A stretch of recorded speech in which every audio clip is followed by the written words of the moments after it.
चलो ठीक है, स्टार्ट कर रहे हैं। लिखो हेडिंग अब normal distribution. Normal distribution. Normal distribution. 2 minute देखना कोड की तरफ, ठीक है। इसमें एक थ्योरी में आपको भी समझाऊंगा, ठीक है। फर्स्ट डे पे ही आई विल टेल यू कि ये 100% नहीं। अभी क्या है कि कुछ कुछ एस्पेक्ट इसका है जो मैं आपके साथ में शेयर नहीं कर सकता हूँ। रीजन बीइंग की डेफिनेट इंटीग्रेशन हमारा पढ़ा हुआ नहीं। उसका वो सारा का सारा जो एस्पेक्ट है वो डेफिनेट इंटीग्रेशन के अंडरस्टैंडिंग पे डिपेंड करता है। तो डेफिनेट इंटीग्रेशन जब हम पढ़ लेंगे तो फिर हम क्या है कि एक दिन और थ्योरी के लिए आधा घंटा डिस्कशन करेंगे। अभी लेकिन फिलहाल जो क्वेश्चन सॉल्विंग के लिए जितना थ्योरी हमको चाहिए, ठीक है, उतना मैं आपके साथ में शेयर कर लूंगा। क्वेश्चन करते समय आपका कहीं पर भी कोई डिस्कंफर्ट नहीं हो, बस ध्यान से सुनते जाना। और थ्योरेटिकल चीज भी जितना मैं आपके साथ में शेयर करूं, उन सारी चीजों का भविष्य के लिए बहुत अच्छे से जो वो याद रखें। क्योंकि बहुत बार एजर्शन रीजन ये सपोज करो कि आप एमसीक्यू वो डायरेक्टली थ्योरी के बिहाफ पे पूछा जाता है। इनकेस अगर आपका थ्योरी कच्चा पक्का है तो वो क्वेश्चन तो आपका गया ही गया पक्का, ठीक है। तो स्टार्ट कर रहे हैं। कुछ एक दो बात है पहले का वो मैं रिमाइंड कराना चाहूंगा आपको कि there are how many types of random variable. 2 types of random variable. क्या क्या? डिस्क्रीट रैंडम वेरिएबल और continuous random variable. Discrete random variable का मतलब ये हो गया कि अगर मैं मान लो कि ये बोलूं कि मेरे क्लास में टोटल मान लो कि आप लोग का एडमिशन है लाइक अराउंड 35 स्टूडेंट्स का एडमिशन। अब 35 में से इफ आई नोटिस कि कौन से दिन कितना बच्चा आया, तो I think the minimum number of students that may come to the class is 0 and the maximum number of students that may come to the class is 35। और ऑन एनी गिवन डे ये जो number of students है मेरे class में जो आया है tuition attend कर रहा है, उसका वैल्यू 0 या तो 1 या तो 2 या तो 3 या तो 4 5 6 7 8 35 तक कुछ भी हो सकता है। क्या किसी दिन ऐसा हो सकता है कि नंबर ऑफ स्टूडेंट्स जो है वो मेरे को अपने क्लास में सपोज करो कि 7.5 दिखाई दे, किसी दिन नंबर ऑफ स्टूडेंट्स मेरे को 14.2 दिखाई दे? ऐसा तो कभी नहीं हो पाएगा। तो नंबर ऑफ स्टूडेंट्स का अगर मैं मान लो कि नोटिस करना स्टार्ट करूं, डेटा बनाना स्टार्ट करूं, तो उसका वैल्यू मिनिमम 0, मैक्सिमम 35। और 0 और 35 के बीच में तो इनफाइनाइट वैल्यूज आता है जिसमें डेसिमल वैल्यूज भी है, लेकिन वो वैल्यूज कभी भी मेरा डिस्क्रीट रैंडम वेरिएबल अटेन नहीं करेगा। तो डिस्क्रीट रैंडम वेरिएबल का मतलब ये होता है कि ऐसा रैंडम वेरिएबल जिसके वैल्यूज को जब आप सर्च करोगे तो एक मिनिमम वैल्यू होगा, एक मैक्सिमम वैल्यू होगा, और उन दोनों के बीच में वो सारे नंबर्स को अटेन नहीं करेगा, कुछ को अटेन करेगा और बाकी सबको रिजेक्ट कर। फॉर एग्जाम्पल सपोज करो कि आप 5 बार सिक्का उछाल और मान लो कि आपने कसम खाया कि मैं नंबर ऑफ हेड्स को नोटिस करूं, तो आपका रैंडम वेरिएबल का जो आंसर है वो क्या क्या हो सकता है बताओ? 0, और बोलो 1, फिर उसके बाद में क्या 2 3 4 5 एंड 5 इज मैक्सिमम। लेकिन ऐसा नहीं बोल सकते ना कि 0 के बाद में 0.1 भी होगा, 0.2 भी होगा एंड सो, वो सब तो कुछ नहीं होगा। क्लियर है?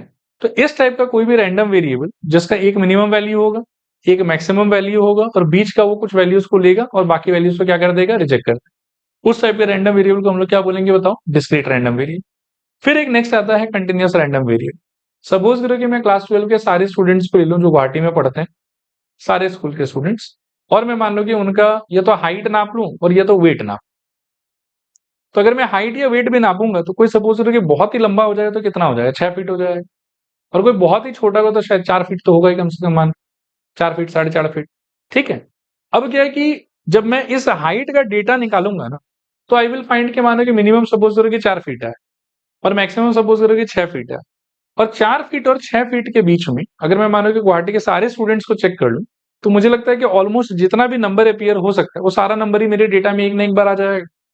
किसी का हाइट एग्जैक्टली 4 फीट होगा, किसी का हाइट एग्जैक्टली 4.1 होगा, किसी का 4.2 होगा, 4.3 होगा एंड सो है। बात समझ? तो इस टाइप का कोई भी रैंडम वेरिएबल जो किसी वैल्यूज का मान लो कि एक मिनिमम वैल्यू अटेन करेगा, एक मैक्सिमम वैल्यू अटेन करेगा, और उनके बीच में जितना नंबर आ सकता है वो सारा नंबर वो अटेन कर लेगा। It will not leave anything. इस टाइप का कोई अगर आप रैंडम वेरिएबल डिस्क्राइब करते हो तो उस रैंडम वेरिएबल को हम लोग बोलेंगे कंटिन्यूअस रैंडम। ठीक है। सिमिलरली सपोज करो कि आप क्लास 12 के स्टूडेंट्स का ही जितना गुवाहाटी में पढ़ता है सबका मान लो कि आप वजन नापना स्टार्ट कर, तो मिनिमम कोई बहुत ही हल्का होगा तो हमको लगता है कि स्टिल 40-45 केजी तो होना ही चाहिए। और कोई बहुत भारी हो जाएगा तो कितना हो जाएगा? मान लो कि 100 की 100-150 से ज्यादा तो नहीं मिलेगा। आ रहा बात समझ? और अगर मान लो कि मिनिमम मेरे को 40 मिला है और मैक्सिमम मान लो कि मेरे को 100 मिला है, और अगर मैं गुवाहाटी के सारे स्टूडेंट्स को जाके सर्च करूँ ना, तो मुझे ऐसा लगता है कि 41 भी कोई ना कोई होगा ही, 40.1 भी कोई ना कोई होगा ही, 40.2 भी कोई ना कोई होगा ही। तो इस टाइप का डेटा जब मैं सर्च करूंगा तो मिनिमम वैल्यू मिला 40, मैक्सिमम वैल्यू मिला 100, एंड सरप्राइजिंगली 40 और 100 के बीच में जितना नंबर आ सकता है वो सारा नंबर आ रहा है। तो इस टाइप का रैंडम वेरिएबल कभी भी आप अगर डिस्क्राइब की जिसमें एक मिनिमम वैल्यू होगा आपके पास में, एक क्या होगा आपके पास में मैक्सिमम वैल्यू, और उन दोनों के बीच में आप आने वाले सारे नंबर को आप रैंडम वेरिएबल का वैल्यू डिक्लेयर कर सकते हो, उस टाइप के रैंडम वेरिएबल को हम लोग क्या बोलेंगे, कंटिन्यूअस रैंडम वेरिएबल, क्लियर में वेरिएबल बोलेंगे। फिर उसके बाद में ये वही डेफिनेशन है, पढ़ लो एक बार। Random variable is said to be discrete if it takes only a finite number of values, ठीक है। एंड इंपॉर्टेंट चीज है ये वाला नोट एजर्शन रीजनिंग के लिए कि binomial distribution and Poisson distribution these are two formulas of probability related to discrete random variable, ठीक है। मैं फॉर्मूला प्रोबेबिलिटी ही बोलूंगा क्योंकि इसमें प्रोबेबिलिटी निकालने का फॉर्मूला क्या था आपका, NCR P to the power R Q to the power N minus R. इसमें फॉर्मूला क्या था, E to the power minus lambda into lambda to the power R upon R factorial, दोनों formula था। लेकिन ये दोनों फॉर्मूला कौन से सिचुएशन में वर्कआउट करेगा, डिस्क्रीट रैंडम वेरिएबल, ठीक है। नेक्स्ट आता है देखो continuous random variable. A random variable is said to be continuous if it assumes any possible value between certain limits, मतलब एक मिनिमम वैल्यू होगा, एक मैक्सिमम वैल्यू होगा, और उनके बीच में आप आने वाला जितना भी नंबर पॉसिबल है दुनिया में वो सारा वैल्यू को ही आपका रैंडम वेरिएबल जो वो अटेन कर ले, उस टाइप की सिचुएशन को हम लोग क्या बोलना है बताओ, कंटिन्यूअस रैंडम वेरिएबल। एग्जांपल देखो, the height of person chosen at random from a population of 1000 person, ठीक है, is between 140 centimetre and 160 centimetre. मान लो कि ऐसा अगर मैंने देखा तो मिनिमम किसी का सपोज करो 140 आ रहा होगा, मैक्सिमम किसी का सपोज करो कितना आ रहा होगा 160, और अगर आपका डेटा साइज ठीक ठाक है, मान लो कि 1000 2000 उस टाइप का अगर आप ले लेते हो, तो इन दोनों के बीच का ऑलमोस्ट सारा नंबर जो है वो आपको मिल जाएगा, ठीक है। तो इसको क्या बोलेंगे हम लोग बताओ, कंटिन्यूअस रैंडम वेरिएबल। फिर क्या है कि जैसे डिस्क्रीट रैंडम वेरिएबल की सिचुएशन में प्रोबेबिलिटी निकालने के लिए आपके पास में बाइनोमियल डिस्ट्रीब्यूशन का फॉर्मूला था, और आपके पास में किसका फॉर्मूला था, पॉइजन डिस्ट्रीब्यूशन का फॉर्मूला था। लेकिन ये दोनों फॉर्मूला जो है वो कंटिन्यूअस रैंडम वेरिएबल के केस में कभी भी वर्कआउट नहीं करेगा। तो कंटिन्यूअस रैंडम वेरिएबल के लिए फिर आपको एक नया फॉर्मूला, एक नया तरीका सीखना होगा, और उस नए तरीके का नाम ही जो है वो है, आप समझो कि नॉर्मल डिस्ट्रीब्यूशन, ठीक है। जो काम पॉइजन डिस्ट्रीब्यूशन और बाइनोमियल डिस्ट्रीब्यूशन करता था किसके लिए, डिस्क्रीट रैंडम वेरिएबल के लिए, नॉर्मल डिस्ट्रीब्यूशन वही काम करेगा किसके लिए, कंटिन्यूअस रैंडम वेरिएबल के लिए। क्लियर है मेरे ख्याल में यहां तक, ओके। तो ये हो गया कंटिन्यूअस रैंडम वेरिएबल का डेफिनेशन और नॉर्मल डिस्ट्रीब्यूशन का अंडरस्टैंड। पर ये दिखाने से पहले एक बार मेरी तरफ देखो, रैंडम वेरिएबल का मीनिंग क्या था, रिकॉल करो एकदम बेसिक फंडामेंटल्स। ऐसा रूल जो सैंपल स्पेस के मेंबर्स को किसी न किसी नंबर से कनेक्ट करे, ठीक है।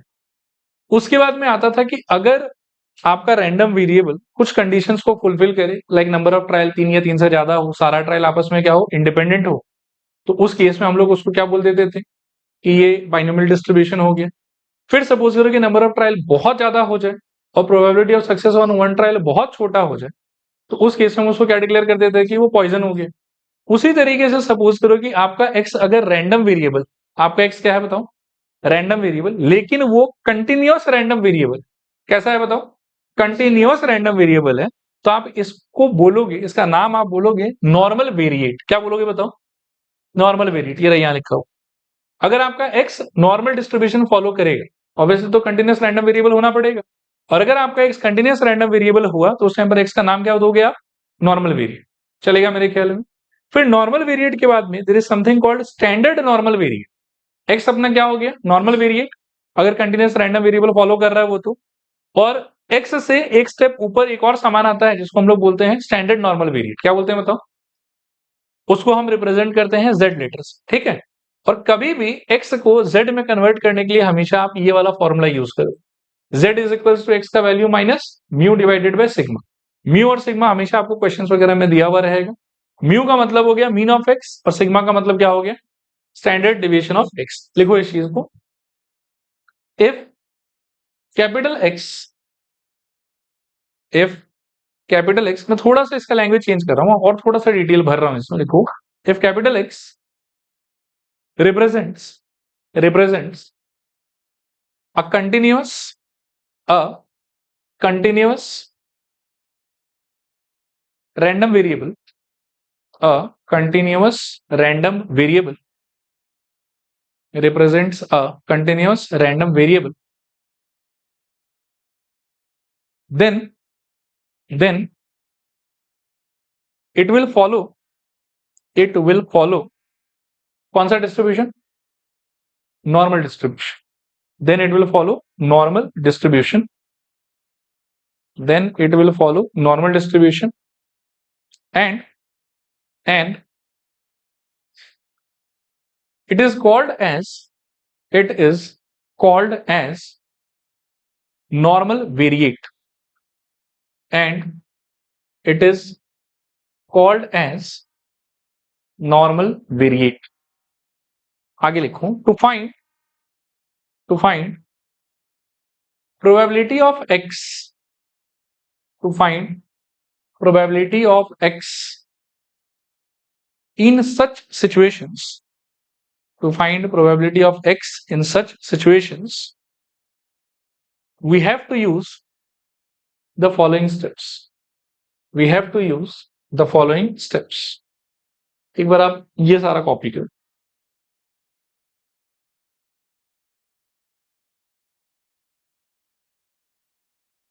एक बार इनको थोड़ा समझा भी देता हूं. देखो फिर से एक बार बोलो, x क्या हुआ आपके लिए? Continuous random variable. तो वो फॉलो किसको करेगा? नॉर्मल डिस्ट्रीब्यूशन को. और उस टाइम पर प्रोबेबिलिटी निकालने के लिए पहला स्टेप मैंने आपको बोला है कि उसको आपको z में कन्वर्ट करना होगा. किस में कन्वर्ट करना होगा? z में, जहां पर z को पढ़ा क्या जाएगा? Standard normal variate. इस सिचुएशन में, कंटिन्यूअस रैंडम वेरिएबल वाले सिचुएशन में x का नाम क्या होगा? Normal variate. और z और x में कनेक्शन क्या है? z is equal to x minus mu divided by sigma. और म्यू का मतलब क्या हो गया आपका? मीन. सिग्मा का मतलब क्या हो गया आपका? Standard deviation of x. चलेगा यहाँ. इसके बाद में भी देयर आर मेनी थिंग्स जो हमको एक एक करके भी समझना होगा. Then we can start with the questions. सबसे पहला आता है कि z जो है ना, उसका नाम तो हो गया स्टैंडर्ड नॉर्मल वेरिएट, लेकिन z एक प्रकार का मैं बोल रहा हूँ कि फंक्शन है. ठीक है. अभी फंक्शन का मैं आपको एक कंसेप्ट याद दिलाता हूँ. आप यहाँ देखो, मानो कि मैं अगर ऐसे रैंडमली बोलूं कि y is equals to F X is equals to X square है, इस चीज को हम फंक्शन बोलते थे, अगर आपको याद हो तो. और क्लास 11 में हम लोग का ये भी थोड़ा बहुत देखा हुआ है. इस टाइप के फंक्शन का अगर हम चाहें तो X axis Y axis draw करके हम क्या बना सकते हैं? बताओ. ग्राफ बना सकते हैं इस तरीके से. अब इसका शेप ऐसा ही क्यों आएगा, दैट इज नॉट इंपॉर्टेंट. मैं बस आपके दिमाग में एक बात डालना चाहता हूँ कि यदि ये फंक्शन है तो उस टाइम पर इसका ग्राफ प्लॉट हो सकता है. ये बात समझ में आ रहा है? अभी z भी एक फंक्शन है. यहाँ पे z का नाम क्या है? Standard normal variate. इसका वो इक्वेशन वगैरह क्या है, वही पार्ट मैंने शुरू में बोला ना कि कुछ पार्ट मैं आपको नहीं बताऊंगा अभी. तो वो इक्वेशन वगैरह पे हमको नहीं जाना. अभी के लिए बस आप इतना समझो कि जैसे किसी भी फंक्शन का मान लो कि इक्वेशन होता है, फिर उस इक्वेशन की हेल्प से हम उसका ग्राफ प्लॉट कर सकते हैं. तो वैसे ही z भी इस सिचुएशन में एक फंक्शन है, जिस फंक्शन का नाम है स्टैंडर्ड नॉर्मल वेरिएट, और इसका भी एक ग्राफ एग्जिस्ट करता है. ये बात समझ में आ रहा है?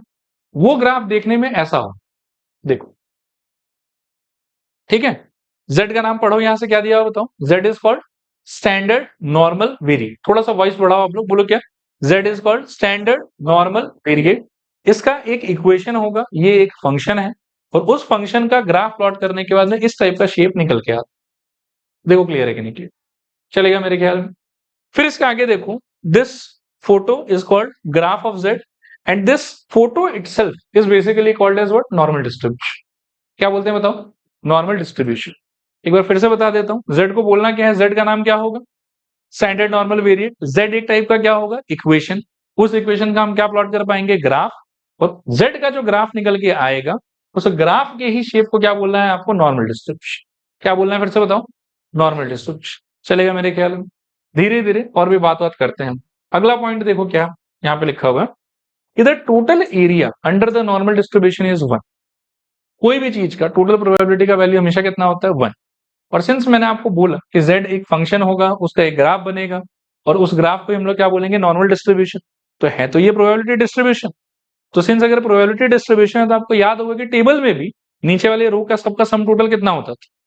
1 होता था. तो यहां पर भी क्या है कि यहाँ पर टेबल वेबल तो नहीं है, यहाँ पर वो कॉन्टेक्स्ट ग्राफ से हम लोग सोचें.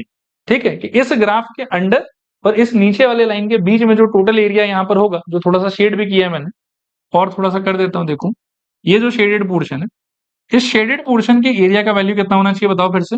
1. ये टोटल प्रोबेबिलिटी का वैल्यू कितना रहेगा हमारे लिए? 1. यही एरिया टोटल प्रोबेबिलिटी है, तो इसका आंसर कितना हो जाना चाहिए?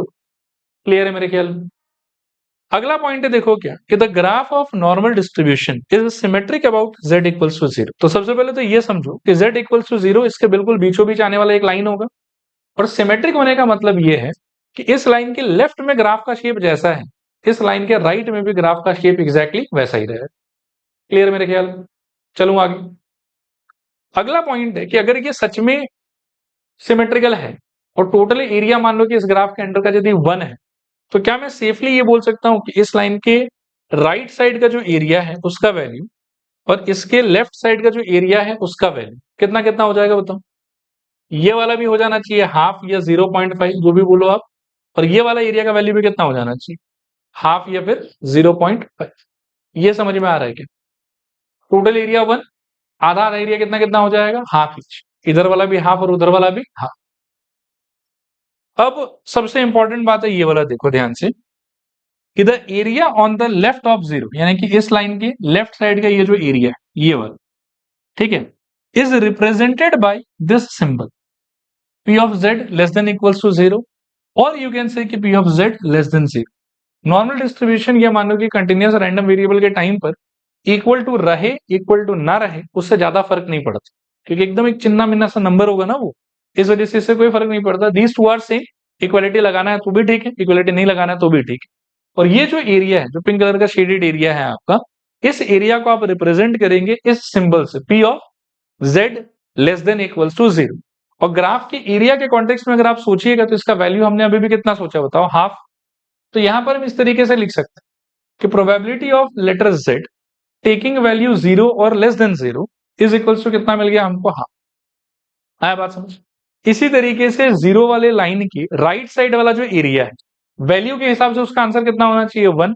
और इस चीज को रिप्रेजेंट करने का तरीका है कि probability of z being greater than 0 और ग्रेटर देन इक्वल टू 0। तो सिंबल में आप ऐसे लिखिएगा और वैल्यू में इसका वैल्यू कितना होगा? हाफ होगा। सिमिलरली इस तरफ वाले को सिंबल में आप ऐसे लिखिएगा और वैल्यू में कितना लिखिएगा आप इसको? हाफ। देखो क्लियर है कि नहीं क्लियर? चलेगा। और भी कुछ कुछ चीज है, एक एक करके देखते हैं। ये तो मेरे ख्याल में वही बात लिखा हुआ है, ठीक है, ओके। नेक्स्ट आता है, देखो क्या, ग्राफ या graphical properties of normal distribution. मतलब मेरे ख्याल में आप एक बार और मैं रिमाइंड करा देता हूं आपको, z को पढ़ते क्या था, फिर से पढ़ो। स्टैंडर्ड नॉर्मल डिस्ट्रीब्यूशन, z अपने आप में क्या है? एक फंक्शन। प्लॉट करने का क्या आएगा? Graph. That graph is this one. इसको क्या बोला जाएगा? Normal distribution. फिर क्या है कि सिंस टोटल प्रोबेबिलिटी का वैल्यू कितना होना चाहिए बताओ?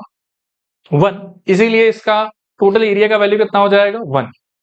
अच्छा, यदि पिछला एक्सप्रेशन आपको समझ में आया तो कैन यू टेल मी कि इस एरिया के लिए हम सिंबल क्या यूज कर सकते हैं? इसमें z का वैल्यू आप कहां से कहां तक ले रहे हैं? इसको माइनस इन्फिनिटी लिखा जाता है, इसको इन्फिनिटी लिखा जाता है। तो कितना ले रहे हो आप z का वैल्यू? माइनस इन्फिनिटी से प्लस इन्फिनिटी। तो एरिया का आंसर तो 1, तो टोटल प्रोबेबिलिटी का वैल्यू 1। और सिंबल में अगर आप लिखोगे ना तो मेरे ख्याल में minus infinity less than z less then infinity ऐसे लिख सकते हैं आप उसको। आया बात समझ? सिमिलरली यहां पर मैंने आपको समझाने का ट्राई किया कि इस लाइन के अबाउट z इक्वल्स टू 0 वाली लाइन के अबाउट ग्राफ आपका क्या होगा? सिमेट्रिकल। मतलब आधा एरिया इधर होगा, आधा एरिया उधर होगा। तो वैल्यू के हिसाब से ये ग्रीन पोर्शन कितना होगा? हाफ। और ये वाला पिंक पोर्शन भी कितना होगा? हाफ। एक्सप्रेशन के हिसाब से आप पिंक और ग्रीन को कैसे कैसे रिप्रेजेंट कर सकते हो? इस पार्ट को you can represent as what? Probability of z। कौन से तरफ का एरिया ले रहे हो इसमें? 0 के बाद वाला। तो क्या लिखोगे उसको? 0 से बड़ा या उसके। और इसके लिए सिंबल क्या यूज कर सकते हो? क्या सिखाया अभी? प्रोबेबिलिटी ऑफ z बोलो लेस देन और इक्वल टू 0। देखो क्लियर है कि नहीं क्लियर?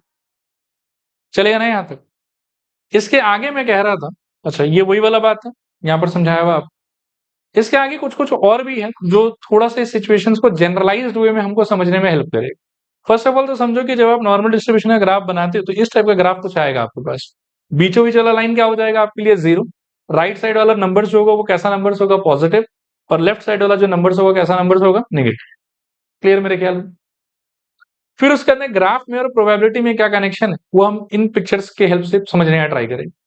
अगर आपके ग्राफ में आप मान लो कि कोई एक लाइन बना लेते हैं इस तरीके से z इक्वल्स टू z1 का, ये तो 0 वाला लाइन हो गया आपका। इसके राइट में कोई एक पॉइंट चूज कर लो आप, कोई भी पॉजिटिव नंबर, वहां पर एक लाइन बना लो, उसके बाद के एरिया को शेड कर दो। तो इस एरिया का अपना खुद का क्या होगा? कोई ना कोई वैल्यू एग्जिस्ट करेगा, और वो जो वैल्यू है वो इस प्रोबेबिलिटी के वैल्यू को रिप्रेजेंट करेगा। चलेगा? ये नंबर जरूरी नहीं कि 0 के राइट में ही चूज करके शेड करोगे तब काम करेगा ही। आप मान लो कि 0 के लेफ्ट में भी कोई नंबर ले सकते हो। मान लो कि यहाँ पर मैंने वो नंबर क्या ले लिया बताओ? -1.34। और यहां पर एक वर्टिकल लाइन बना के पूरी एरिया को शेड कर दिया। तो इस एरिया का जो वैल्यू होगा ना, that will basically represent probability of z getting greater than equals to -1.34।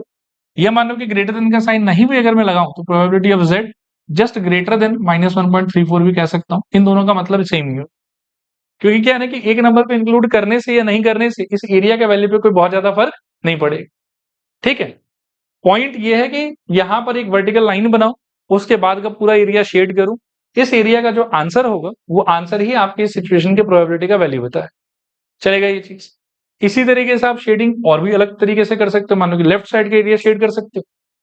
अगर सपोज कोई नंबर चूज किया और उसके लेफ्ट साइड का इस नॉर्मल डिस्ट्रीब्यूशन का सारा एरिया शेड कर दी, तो ये जो एरिया का आंसर आएगा, ये जो शेडेड पार्ट का आंसर आएगा, ये आंसर रिप्रेजेंट करेगा इस सिचुएशन का प्रोबेबिलिटी। अगेन आपका चोजन नंबर पॉजिटिव भी हो सकता है और आप लेफ्ट का एरिया शेड कर सकते हैं। आपका चोजन नंबर नेगेटिव भी हो सकता है और आप लेफ्ट का एरिया शेड कर सकते हैं। जो शेडेड पोर्शन है उसका जो वैल्यू है वो इस सिचुएशन का आंसर है।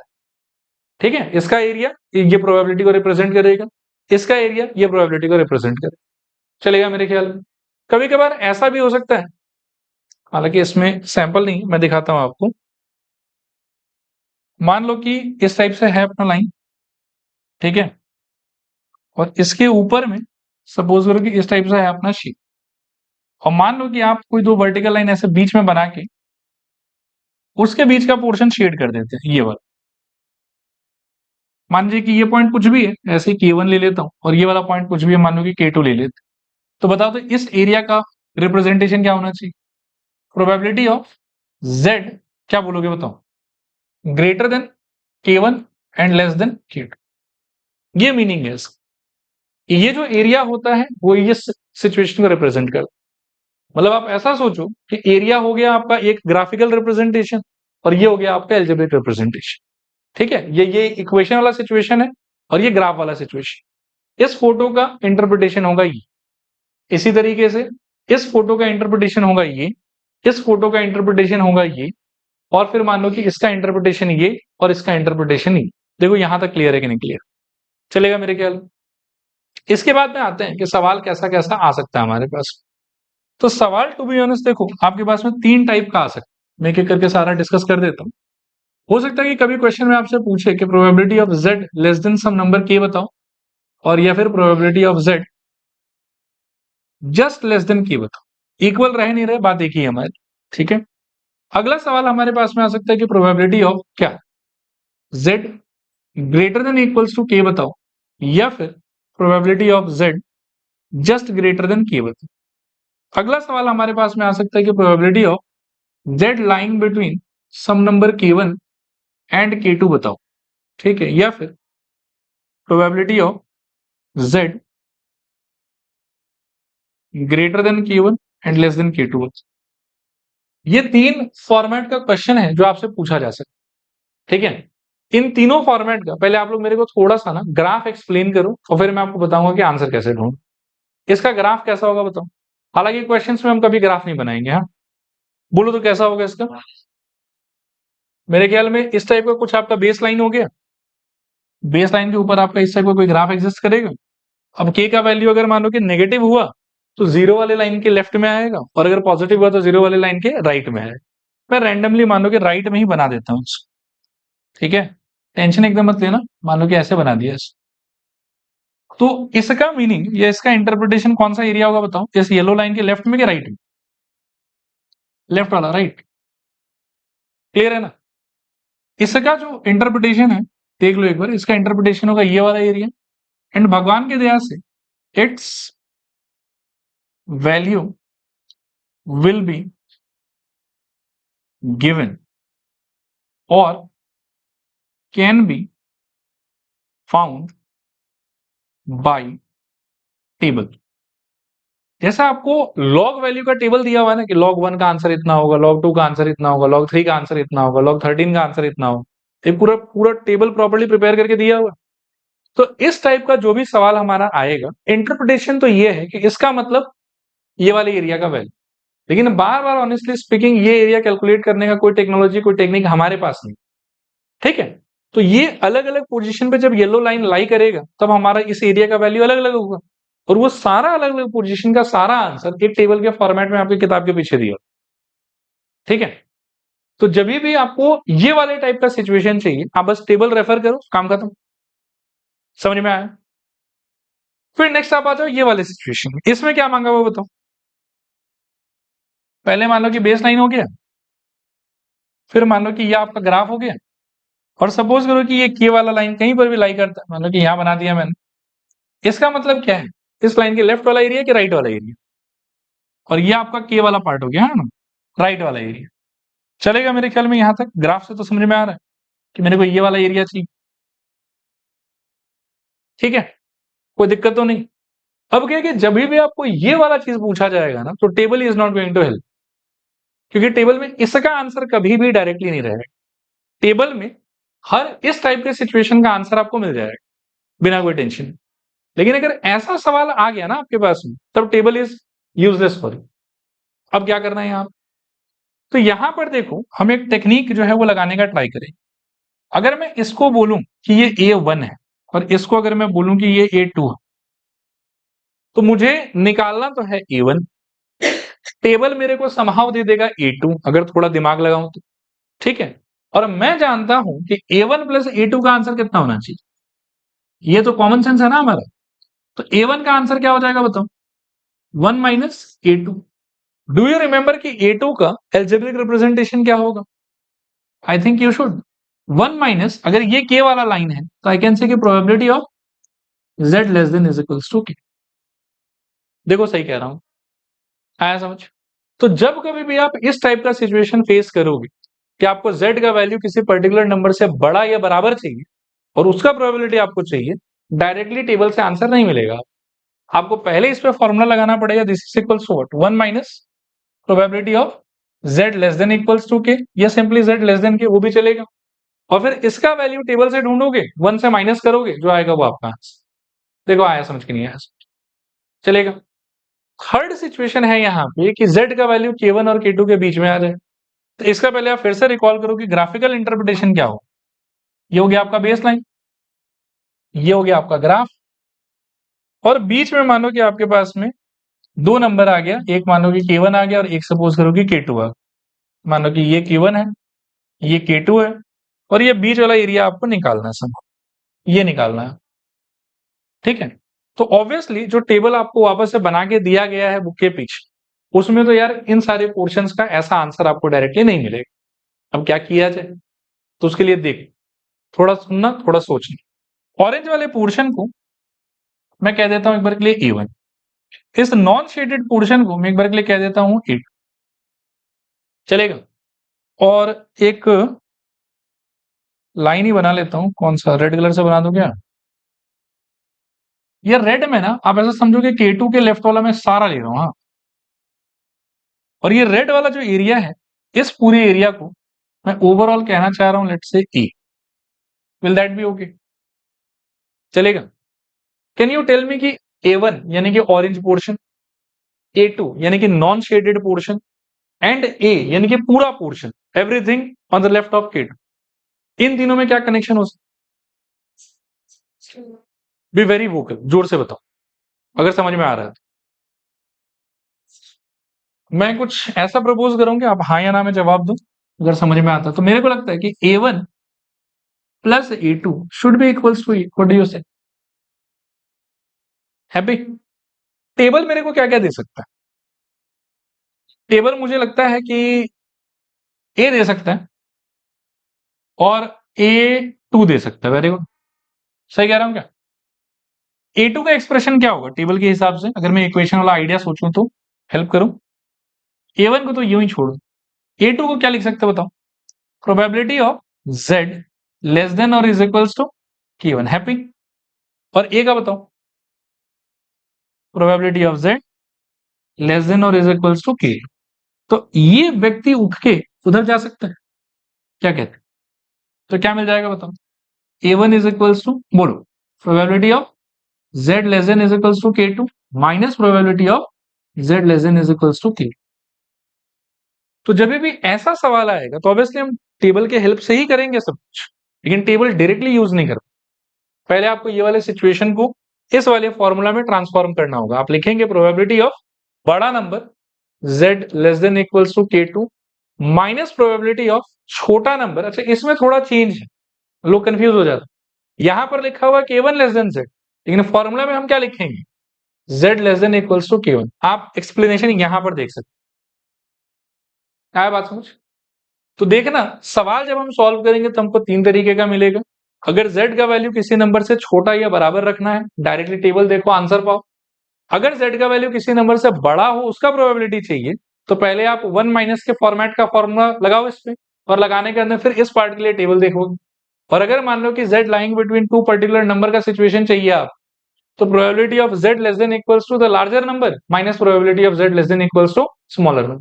देखो क्लियर है कि नहीं क्लियर? फिर से रिपीट करूंगी, हो जाएगा पक्का। ठीक है, आगे बढ़ते हैं। यहां से एक्सप्लेनेशन तो हो गया, आप लोग इस पेज को एज इट इज कॉपी कर एक बार, हालांकि देख भी लो, फिर से बता देता हूँ। क्वेश्चन कितने टाइप का हो सकता है? 3। Z being less than some number, Z being greater than some number, and Z lying between any two number। First वाले का आंसर डायरेक्टली कहां मिलेगा आपको? टेबल में। सेकंड वाले का आंसर 1 माइनस करके, और थर्ड वाले का आंसर में तो पूरा फॉर्मूला ही है, कॉपी कर लो इस।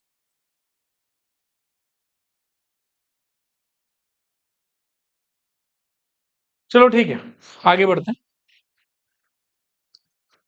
नेक्स्ट ना, थोड़ा सा टेबल का यूज है, इस टेबल के यूज को पहले समझो आप। ठीक है, ये पहले एक क्वेश्चन ही देख लो। जैसे सपोज करो कि आपसे ये वाला क्वेश्चन पूछा कि बताओ probability of Z less then 1.5 कितना हो। ठीक है, अब लेस देन वाला डायरेक्टली मिलेगा कि कोई फॉर्मूला से पहले ट्रांसफॉर्मेशन करना हो? ये डायरेक्टली मिल जाएगा। अब टेबल देखें कि टेबल से क्या करना है हमको। अब टेबल देखो, टेबल आपका कुछ इस टाइप का आएगा। ठीक है, कि ये Z रहेगा, यहाँ पे वर्टिकल लाइन में बहुत सारा वैल्यू रहेगा, यहाँ पर भी बहुत सारा नंबर रहेगा, और यहाँ पर कुछ कुछ ये नंबर दिया हो।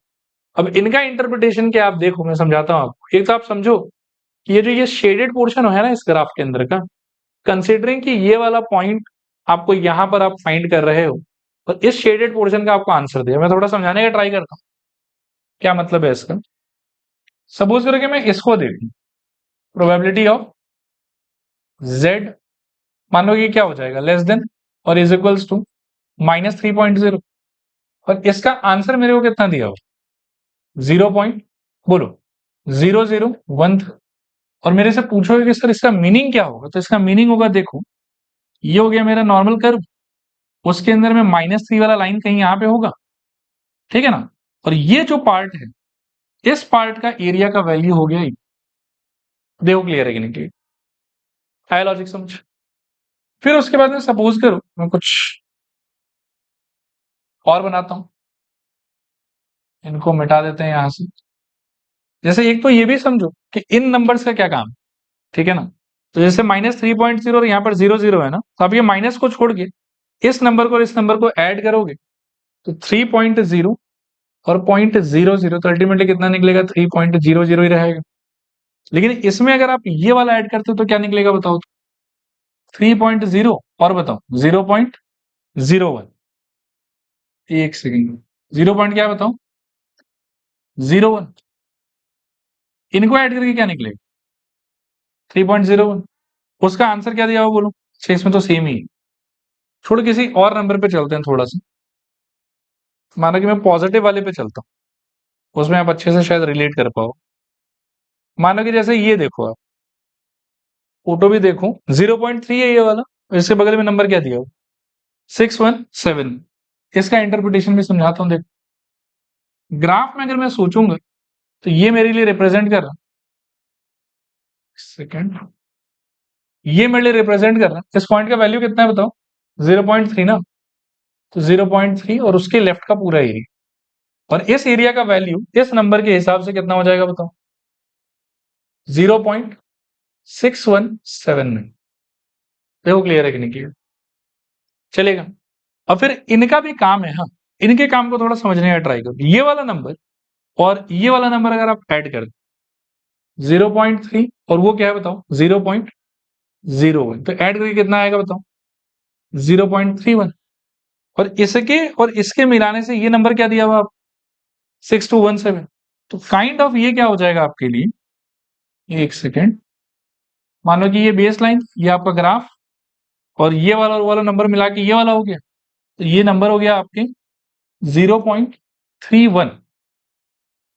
0.31, और ये नंबर होने से ये जो एरिया होगा उसका वैल्यू आपको दिया हुआ ये होगा, ये कितना हो जाएगा बताओ? 0.6217। देखो अंडरस्टैंडिंग क्लियर है कि नहीं? कभी अगर मेरे को चाहिए होगा, सपोज करो कि 0.0 मान लो कि 4 ले लूं, या 0.034 ले लूं, तो फिर उस टाइम पर मैं इसके बगल वाला ये नंबर नहीं ले सकता। मेरे को क्या लेना होगा? 0.34 ना, तो फिर इसके नीचे। अगर मान लो कि मेरे को इसी तरीके से चाहिए, एक चीज आप याद रखना कि डेसिमल जहां ये एंड कर रहा है, उसके बाद अगर आपको जीरो चाहिए तो मतलब फर्स्ट कॉलम आपको हेल्प करेगी। डेसिमल ये जहां एंड कर रहा है उसके बाद अगर 1 चाहिए तो ये कॉलम आपको हेल्प करेगा। डेसिमल जहां एंड कर रहा है उसके बाद अगर आपको 2 चाहिए तो ये कॉलम हेल्प करेगा, एंड सो। ठीक है, क्लियर हुआ? ऐसे रैंडम, मान लो कि मैं थोड़ा अगर आपको आगे ले चलूं, आप ये वाले को देखो और मेरे को सपोज हो रहा है कि 1.50 का आंसर चाहिए, तो वो क्या होगा? ठीक है, और 1.50 जो मैं आपको पूछ रहा हूं और आप जो मेरे को ये 0.9332 बता रहे हो, ये 1.5 वाले वर्टिकल लाइन के लेफ्ट का एरिया है कि राइट का एरिया? लेफ्ट का एरिया। टेबल से जो भी आप निकाल के बताओगे ना, ये सारा जो वैल्यूज लिखा हुआ है ये एरिया रिप्रेजेंट करता है। ये आपका वो वर्टिकल बाउंड्री लाइन का लोकेशन आपको बताता है। लोकेशन में भी ये 1 डेसिमल प्लेस तक बताता है। फर्दर आपको अगर 2 डेसिमल प्लेस तक चेंज करना है तो आपको धीरे धीरे आगे बढ़ते रहना पड़ेगा। इसी में अगर मैं आपसे पूछूं कि 1.54 का आंसर क्या होगा, तो ये हो गया 0 वाले का, ये हो गया 1 वाले का, ये हो गया 2 वाले का, ये 3 वाले का, और ये किसका हो गया? 4 वाले। तो 1.54 के लेफ्ट का एरिया कितना हो जाएगा बताओ? 0.9388। देखो क्लियर है कि नहीं? टेबल देखना समझ में आ गया? अब चलो बुक खोलो आप लोग, वैल्यूज बताते जाना, सॉल्व कर। बताओ 1.5 के लेफ्ट का एरिया क्या होगा? टेबल में देखना, दो पेज है, एक नेगेटिव वैल्यूज का भी है और एक पॉजिटिव वैल्यूज का भी है। यहाँ पर सेंस हम यहाँ देखो, ये नेगेटिव वैल्यूज वाला, सॉरी ये पॉजिटिव वाला पेज हो गया और ये आपके नेगेटिव वाला पेज है। ठीक है ना? फिलहाल हम जो क्वेश्चन फेस कर रहे हैं वो पॉजिटिव के लिए। तो आप पॉजिटिव वाला पेज देखो और आंसर बताओ कितना है, बोलो। 0.9332। इसका आंसर डायरेक्टली टेबल्स। देखो क्लियर है कि नहीं क्लियर? 9332 ही होना चाहिए। चलेगा? समझ आया? पक्का? इसका बताओ 1.23। ठीक है ना? मैं थोड़ा सा टेबल में हेल्प करने ट्राई करता हूँ। 1.23 चाहिए ना हम लोग को, तो पॉजिटिव वाला देखेंगे एक तो फर्स्ट ऑफ ऑल, और 1.2 तो यहां मिल गया मेरे को। सेकेंड डेसिमल प्लेस पे अगर 3 चाहिए तो आगे बढ़ेंगे ना, ये 1.20, ये वाला 1.21, 1.22, 1.23, 0.8907। क्लियर है? इस तरीके से टेबल देखना है आप लोग को। तो क्या हो जाएगा इसका आंसर बताओ? 0.8907। चले आगे, अगला देखो, इसका बताओ। ये नेगेटिव है, थोड़ा ध्यान से।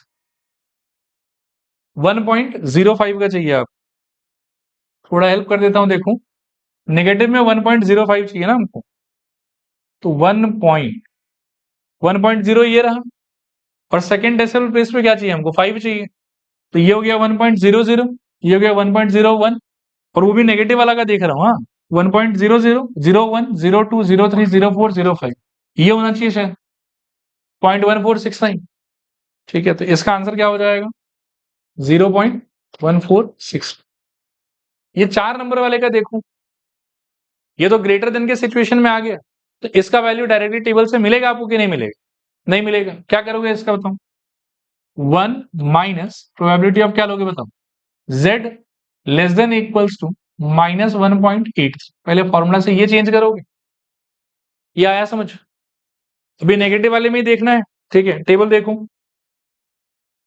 1.83 था ना, तो 1.8, 0, 1, 2, 3, 0.0336। तो आपका आंसर हो गया 1 माइनस 0.0336। डिफरेंस कितना आएगा? 0.669664। ये होना चाहिए। चलेगा? एक और चीज है, देखो वैसे कंफ्यूजन आना नहीं चाहिए। z का वैल्यू आप नेगेटिव से भी ग्रेटर, पॉजिटिव से भी ग्रेटर, नेगेटिव से भी लेस, पॉजिटिव से भी लेस, कुछ भी ले सकते हो, क्योंकि वो तो z का लोकेशन बता रहा है आपको बेस लाइन पे। लेकिन जो फाइनल आंसर आपका होगा वो हमेशा क्या होना चाहिए? पॉजिटिव, क्योंकि ये प्रोबेबिलिटी रिप्रेजेंट कर रहा है, ये एरिया रिप्रेजेंट कर रहा है। चलेगा मेरे ख्याल में?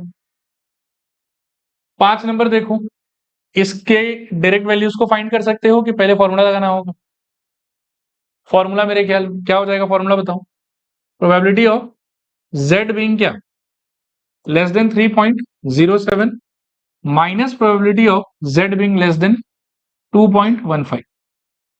तो पहले 3.07 चाहिए, सी वाला इस मेरे चार्ट में तो 3 एकदम लास्ट में है, ये 3.00 हो गया, 1 2 3 4 5 6 7 9 8 सॉरी 9989, बुक में भी यही है क्या, 0.9899। तो इसका आंसर फिर से टेबल में देखूंगा, 9989 ठीक ही लिखा है ना, अच्छा 9989 सॉरी 9989। और 2.15 का 2.1 ये रहा, 0 1 2 3 4 5 9842, तो ये हो जाएगा मेरे ख्याल में 0.9842। डिफरेंस कितना आ रहा,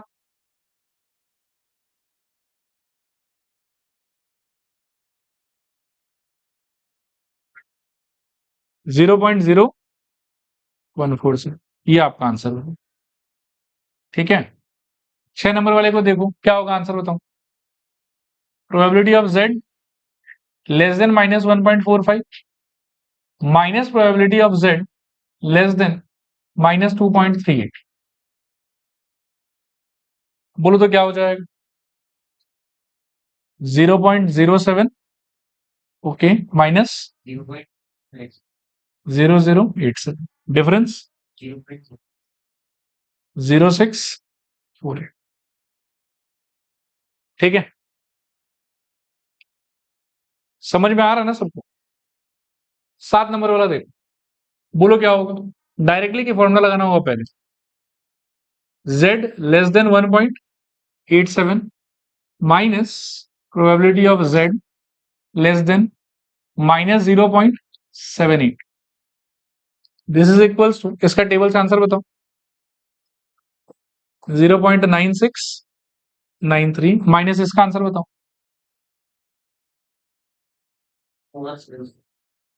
2177, और डिफरेंस बताओ कितना आ रहा है, 0.797516, देखो ये आंसर चलेगा। तो इस तरीके से हम बहुत सारा क्वेश्चन देखेंगे, ये तो मतलब बस इंट्रोडक्टरी ही है, but this is the way we think about normal distribution. ठीक है, चलो ठीक है, आज ये रुक जाएंगे।